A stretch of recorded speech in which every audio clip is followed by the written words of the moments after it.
Yo, mama. Okay, welcome back to Pook Books, where we bring different groups of what? Be more enthusiastic, please. I'm stressed out. Where we bring different groups of friends together. Let's go ahead and dive into. I can't read it. Let's dive into R²MCK corner. What? It's R squared MCK. Okay, do it We again. Do need it to again. change the name. Welcome back to Pook Books, where we bring different groups of friends together, one story at a time. Let's go ahead and dive into R²MCK's corner. And my name is Rocio. My name is Raquel. My name is Mona. And it's charisma. Just to put it out there, although Light We Cannot See was chosen in November, it is now the end of February. It's been like almost 5 months since we've chosen this book, and we're That's crazy. finally meeting to.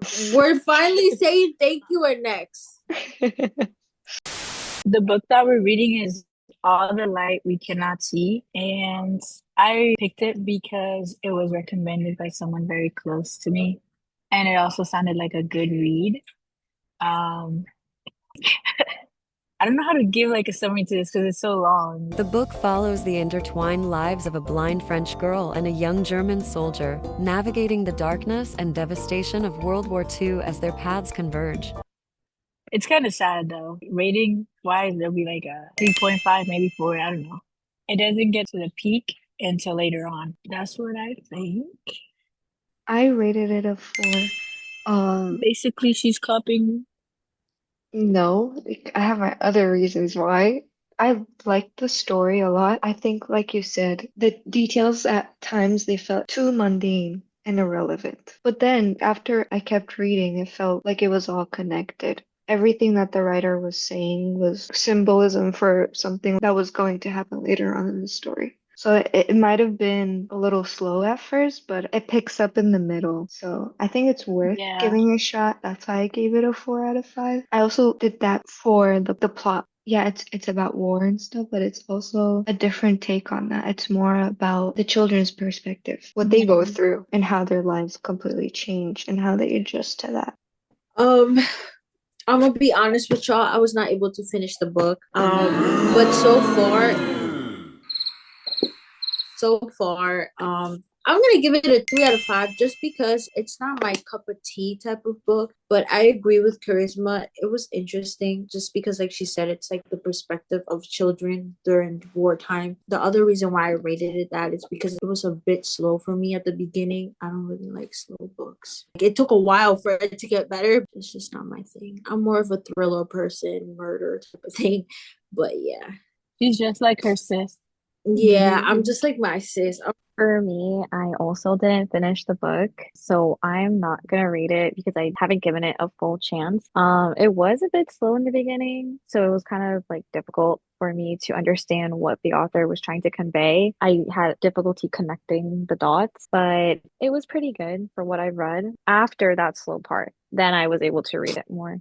The author wrote it in a way where like each chapter's literally like a few pages. I feel like the longest chapter was like 4 pages, and it was switching perspectives between Marie-Laure and Werner. And I really liked that about the book. Even though it was slow, I wasn't feeling like, oh, this chapter is taking a little too long. He managed to keep it interesting in both storylines. There was a lot of foreshadowing in the book. Yeah, his writing was quite abstract, full of symbolism, very descriptive. So in the beginning, it was a little like confusing, and you're like, what is he yapping about? But actually, I'm it dead. all makes sense, and you get to realize how beautiful his writing actually is, and how much meaning he put into it. Yeah, I was gonna go off your point where like he did parallels between Marie Laure and then like Warner. One of our previous like book club sessions we read like maybe in another life. The difference between that author when she was like going back and forth between like the current world and then the parallel world, whereas this author was switching between perspectives. I think I would prefer that because he had already established the characters. So we knew what timeline we were in. And then secondly, he does have a lot of descriptive writing, and that's not something I'm really used to. Not to say he's like a bad writer because he is a good writer. But like Raquel said, this is not the type of book I go for. I feel like the descriptive writing style really helped Marie Laure's character because she is blind and she has to like rely on Oh all my of her God. other senses. So I feel like the author packed it with that for the reader to really understand the world that she's living in. That's how I took it, at least. When the father built like the miniature model, there was like a scene in the book where he told Marie Laure, I want you to like guide us back home. She had tried a couple times and like she made like a few mistakes here and there as like one does. And it's hard because like, you know, you have to rely on other senses. And then like finally where like she guided both of them home, like, that was like a really sweet moment between like father and daughter. 110%. What? That girl, I don't know, she's strong, my man. She was able to get home by scent. She could smell oil this way or the bakery this way. I thought that was very cool. I have a question though, because I didn't finish the book, but going back to Marie, I know she was not born blind. Do y'all really think it was based on the diamond that she lost her sight, or was it something else? The person who possesses that stone has eternal life or something, but the curse is that the people around them, the people that they love, are the ones that are gonna suffer.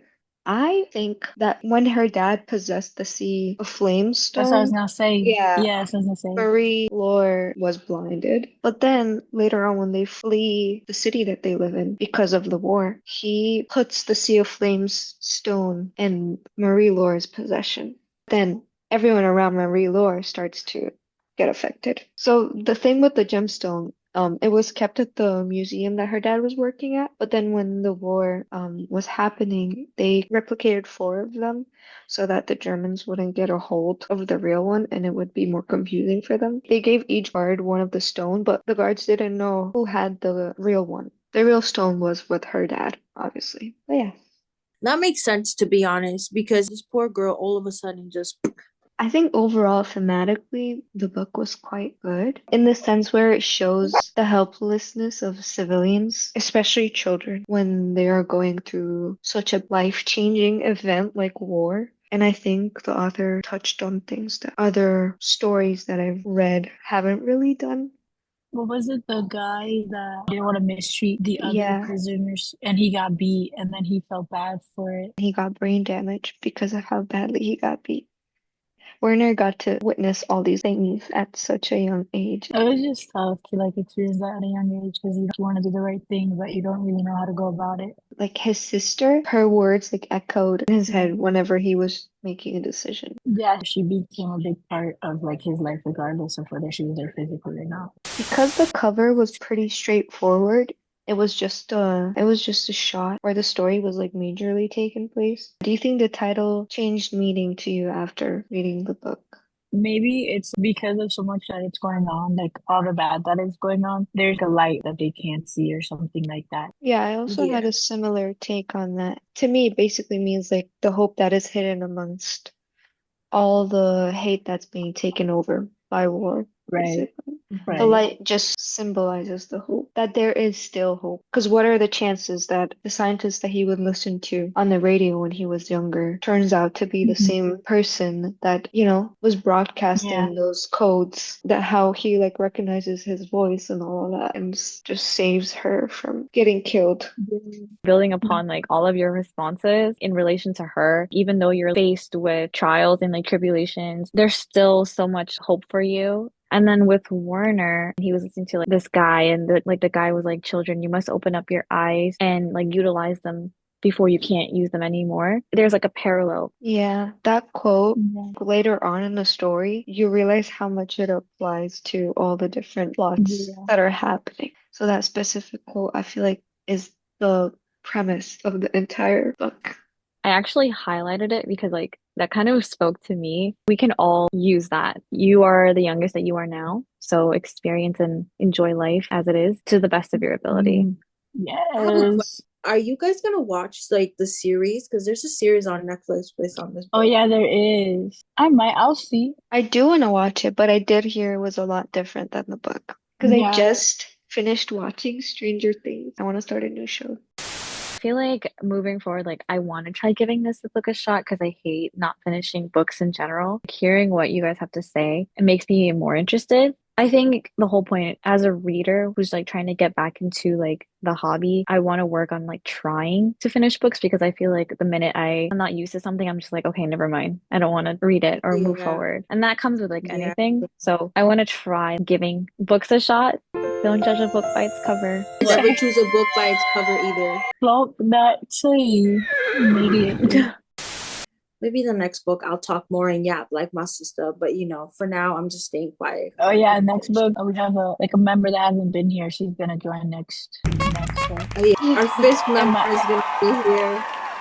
Okay, now on to the book that Cynthia chose. She will be here for Okay. it next time that we meet. It's called Someone Like Us. It's a mix of all the genres that she likes. Drama, thriller, fiction, and there Okay. is some violence in there. The one sentence summary of the book is a journalist travels across the US to unravel the secrets surrounding the life and death of his Ethiopian immigrant father. Yeah. Oh, it's about my people, the immigrant. 272 pages. Okay, that's not bad. How much was All the Light We Cannot See? It was like Oh, that was it. 544. Well, let's hope we'll finish this one in due time. Low-key, I like being the one who starts it and finishes this whole thing for me. It makes me feel important. Okay, that's it for today's R²MCK's cookbooks. Keep reading. And we'll see you. Should I be more excited? Yeah, do that again, please. Okay. Yeah, it was so depressing. And that's it for today's R²MCK's cookbooks. Keep reading. And we'll see you In the next Chapter. What is that? That's her phone case. Oh, That you phone haven't case- seen it? It's ridiculous. Okay, I gotta It go to better- the it library better- tomorrow. It better be good. I'm sorry, but my sis Cynthia has good taste, so I think it's gonna be good. All right, pipe down, Sister Keeper. Okay. Was my nose clean, bro? Yeah, it was fun. You just had Yeah. a little booger in the beginning. But was it Yeah, showing? like it. It was showing. That's how I saw it. What? Think Pinch the oh my God, delete this.